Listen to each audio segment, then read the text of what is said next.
Joining us now from Capitol Hill. All right, he's the star in today's hearings, Congressman Jim Jordan. Walk us through, this is madness that we're now living through, because they want us to ignore the whistleblower, non-whistleblower, hearsay whistleblower who doesn't qualify to be a whistleblower. Okay, that's number one. And the contact with the congenital liar's office. You're right. Nobody in the country believes the congenital liar. Nobody. Here's the next step. How do you ignore Hunter and Joe? The real quid pro quo. No, you're exactly right, Sean.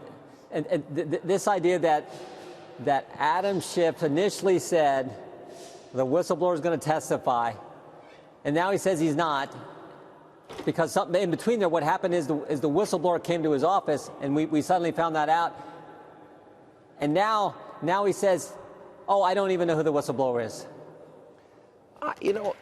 Jim, I'm watching you every day, and I'm watching all of these witnesses. Now, we can go through it all, but at the end of the day, aren't they all just commenting on the same transcript?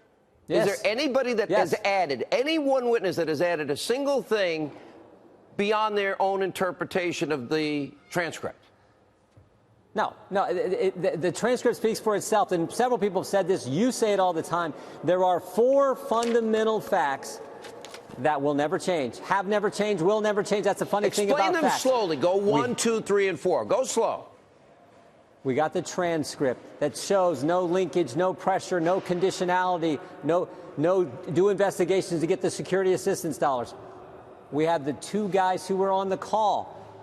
They've both said there's no conditionality, there's no linkage, no pressure, nothing. And then we have the fact that the Ukrainians didn't know that aid had even been held up at the time of the call. And both our witnesses today said they didn't know until late August 29th with the Politico article. Finally, the most important thing is the Ukrainians didn't do anything. No promise, no statement, no investigation, none of that happened, and the aid was released. So those facts will not change. So they got to stir it all up and have people say someone said to someone else, and here I am. That's what their case is. And as you said, the American people see through it. They know the facts are on the president's side, and they know this process is entirely unfair. So how do you bifurcate your brain as a Democrat, which I'm asking everybody? How is it possible Joe Biden is on tape? Fire the prosecutor. Why would a vice president ever want to fire a prosecutor in Ukraine? Stupid. Or you're not getting the money unless you do the act, because he was warned that the prosecutor was investigating his son with 0 experience that's paid millions. Fire him, you get $1 billion. Don't fire him, you don't get $1 billion. That sounds like a shakedown bribery, a quid, a pro, and a quo. And they don't want us to bring that up.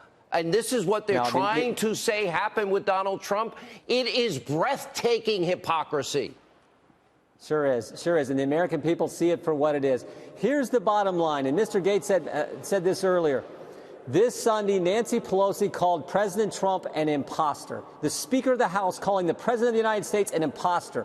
That's what drives all this. The Democrats have never accepted the fact that 63 million Americans voted for this guy, and they want him to come here and shake it up. And he won an electoral college landslide, and they don't care because they don't trust the American people. That's what this is really all about. And they're trying to, with an anonymous whistleblower with no firsthand knowledge, who's biased against the president, who worked with Joe Biden, who everyone knows who this guy is. Adam Schiff knows him, but he won't tell us. They're trying to take out a president 11 and a half months before the next election. And that's what drives Americans crazy. And you're right. And Don Jr.'s right. I think more people are going to show up next November and re-elect the president in another electoral college landslide.